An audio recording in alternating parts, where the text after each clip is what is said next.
I got back about 15 minutes ago, and my wife Luna wasn't there yet. She usually gets home before me and is already cooking dinner when I get there, even though she's been working a few hours later several days a week. I grabbed a beer and was going to call her about dinner. I got a call on my cell phone. "Hello, darling, are you still at work?" I asked. "Yes, Jack. I'm still here, but we're leaving now. I have a surprise for you that I think you're going to like, at least I hope you do. I know I'm going to like it. We need to talk when I get home, so please make sure you. I'll be home in 20 minutes. Should I start dinner or run out and pick something up?" "Jack, we won't have time for that tonight, at least not until later. But remember, I love you and only you. I can't wait to see you. I love you too, and I'll be waiting for you with open arms." 20 minutes later, my wife Luna walked in and I thought right off the bat that she looked a bit rumpled with wrinkled clothes. Her stockings were gone and her makeup and hair were a bit messed up. "Wow, you must have had a rough day, Luna. You look a bit disheveled. What's up, Luna?" She quickly moved to me and put her arms around me, looking up into my eyes as she whispered, "Jack, you know that I love you so much. I know that you love me and would do anything for me. Do you agree? So, what's this all about? I'm really looking forward to hearing what you've got to say." "It's nothing like that, Jack. Just let me get a word in. When I'm done, you can ask me questions. You know how you pretty much let me decide almost all of our decisions. You're so nice to me and loving that you let me do almost anything I want. I was telling my boss Ralph about our relationship over the last few weeks, and he had a few ideas that seemed to make sense to me. He had me read a few stories on Reddit about submissive men who, like I have to admit, Jack, the stories were very erotic and really got my fantasies going over the last few weeks. Luna, yes, I am nice to you and let you have your way about any of the decisions that aren't life. I'm happy to let you make the decisions on things that are important to you and make you happy, like vacations, what movies to see, what restaurant to go to, even what clothes I should wear. I don't think that makes me submissive, just in love with you and want you to be happy. My dad told me the secret to a happy and stress-free life is to let your partner make the decisions. Jack said that a happy marriage is not about worrying about the small stuff. He reminded me that almost everything is small stuff and that we should try to live our lives as positively and happily as possible. I still think my boss was right when I compare you to him. He is dominant and powerful and takes what he wants. People are afraid of his strong personality and do what he decides, not the other way around. He explained to me that he is an alpha male and dominant at the top of the pecking order. People like you, although they are loving and nice, are more beta males and like to be dominated and submissive. They may not know it yet, but it's there waiting to come out. I think that is some third-degree pop psychology, and I totally disagree, but where are you headed with this? When I said that I saw some guilt and the confidence that had been there faded a bit, Jack, my boss has told me that he's been dominating me in bed and making me feel like I've never felt before. He has a big one and he knows how to use it. He's been making me feel it in his office after hours for the last few weeks on and off. I have to say it's huge.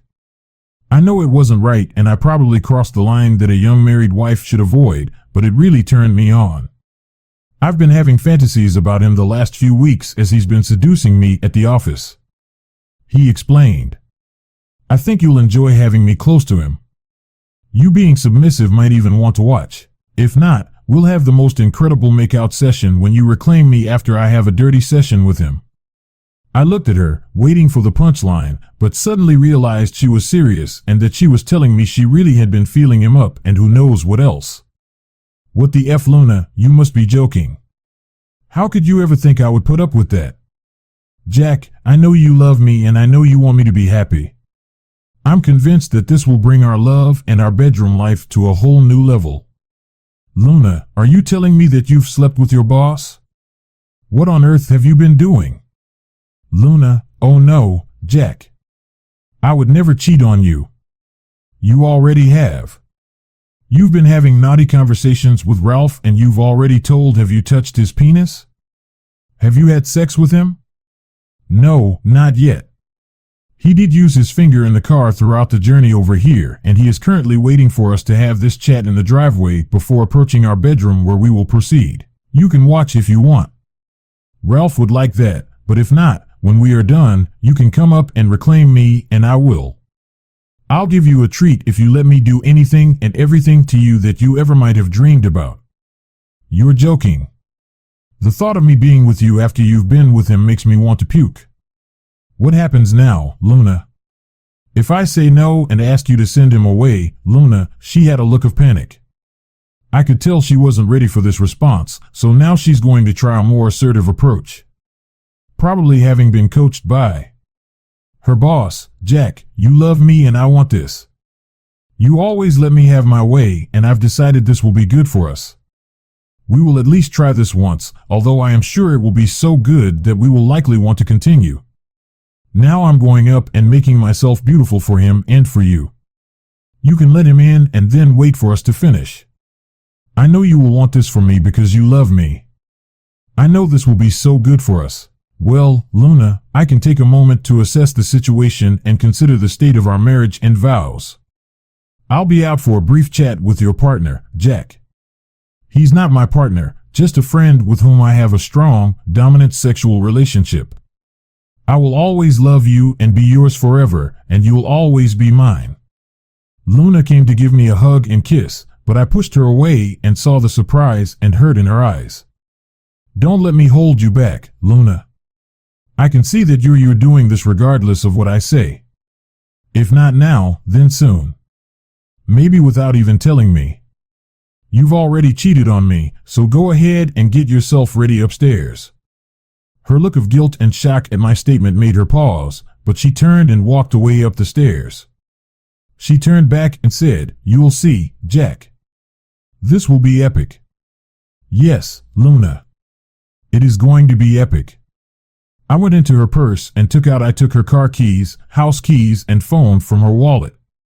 I also took our joint credit card. Then I went into the kitchen and got a tea towel from the linen drawer and a few zip ties from the utility drawer. I also got a big meat carver from the knife drawer and went out to meet Ralph. He was sitting in his car in the driver's seat reading his phone. When I came out, he lowered his driver's window and said, "Well, little Jack, I guess your wife told you what's what. Don't worry, I'll still let you sleep with her for now, until she's fully under my power. You'll enjoy it." I didn't let him finish his last statement. I put my whole body into the angriest, most vicious left hook I could muster and hit him square in the nose. The satisfying crunch of bones and gush of blood confirmed that I had done some damage as the blood gushed from his face onto his Brooks Brothers suit. I handed him the tea towel and said, "Here, you might want this." Ralphie quickly brought it up to his nose, so I tied a zip tie around his left wrist and pulled it up and looped it around the bar for his head restraint. I pulled the zip tie tight and opened the car door, giving him another left hook. This one went straight to his groin. He bent forward in his seat, curling up as much as he could with his left wrist zip tied to the headrest. He managed to lean forward with his right hand grabbing the steering wheel as he cried out in pain. I immediately tied his right hand to the steering wheel. I leaned over and said, "So, is the big, strong, dominant alpha male having an issue asserting himself? You really didn't do a great job of analyzing the situation, and you're going to have to learn from your mistakes. Unfortunately for you, Luna is expecting something pretty impressive, so what do you say? Let's give it to her." I went over to the front yard and picked up the water hose that was lying in the grass. It had the steel water spray nozzle attached, which was perfect for what I had in mind. I went back to the side of the car and swung the hose next to my body. I swung the hose like you would a lasso or a sling. After building up speed and momentum, I let it slam into the passenger window, shattering it into a mass of safety glass pieces that covered the inside of the car and the floor. I then walked to the front and swung again at the windshield. I couldn't break it after a couple of strikes, but I did fill it with cracks. The car had a few dents, like it had been hit by hail chunks the size of golf balls. I decided to smash out the headlights too, which gave me a lot of satisfaction. I walked back to the driver's window and, laughing, said, "I guess you might need a bit of work on your car." I grabbed the knife from my back pocket and quickly leaned into the car, putting the knife on his neck against. I leaned in close to his neck and hissed, "How many times have you slept with my wife?"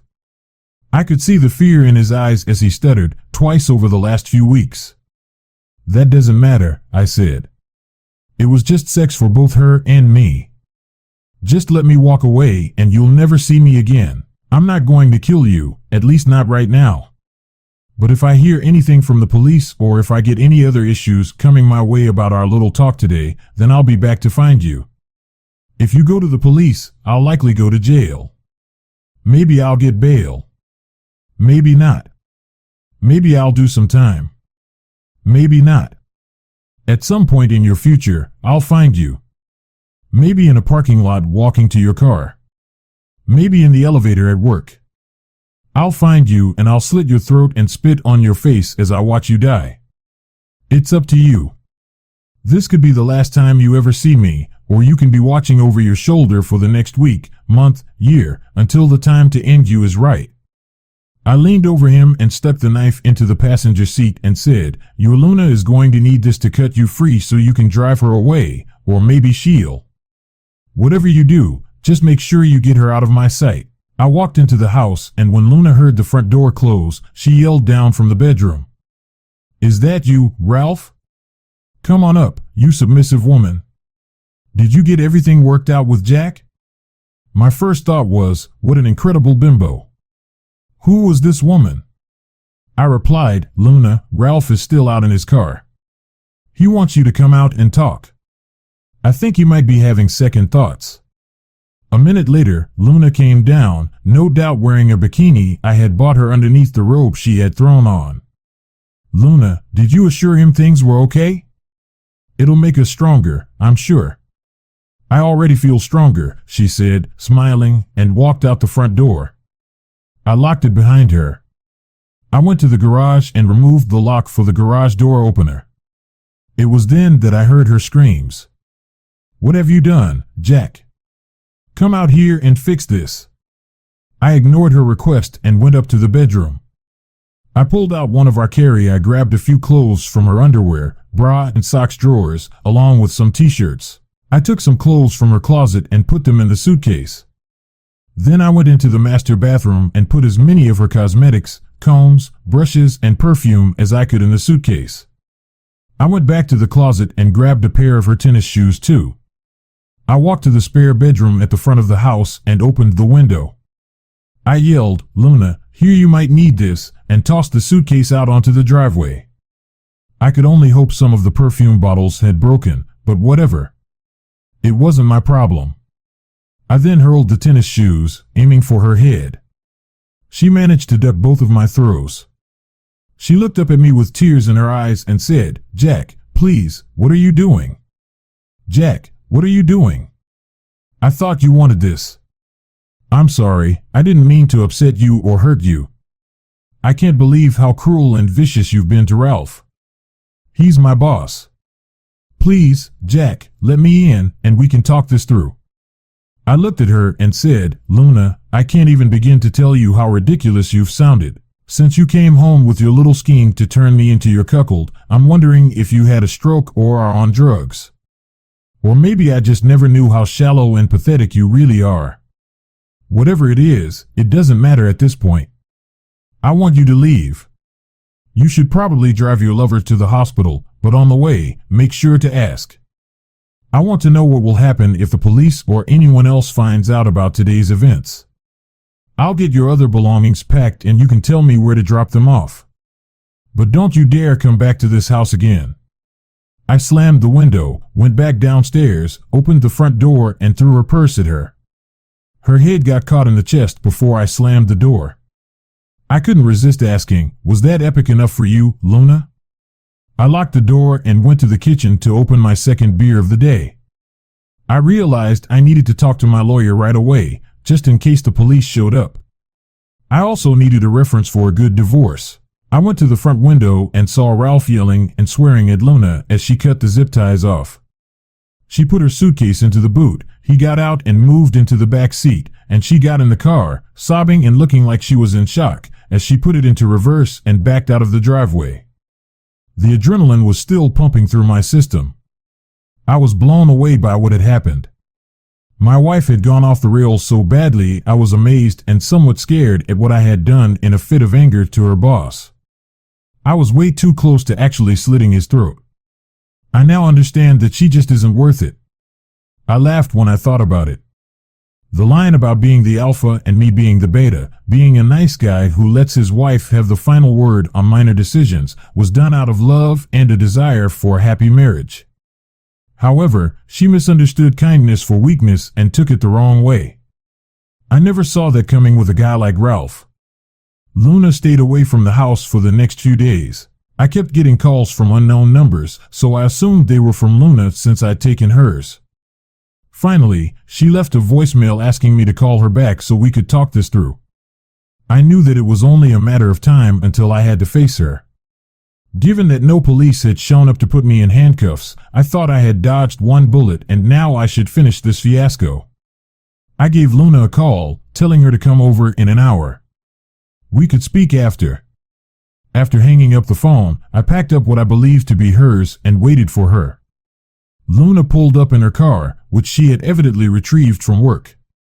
I didn't know if she had been staying with Ralph, her parents, or friends, or in a motel. I was a bit surprised at myself for not really caring where she had been. She got out of the car and gave me a tentative wave before walking over to sit down on the front steps with me. She came over to sit on the front steps with me. Her face showed a lot of different emotions, including a bit of regret and apprehension. Her face looked puffy and blotchy, which made me think she'd been crying a lot and getting very little sleep. She looked over at me sheepishly and said, "Jack, I'm sorry for what I did. I don't know how I let Ralph talk me into. I've been thinking about how you were submissive and liked it. I don't understand how I fell for his line of __. I guess it was his dominance and how this would be good for us and I'd have the best sex of my life with him and you after him.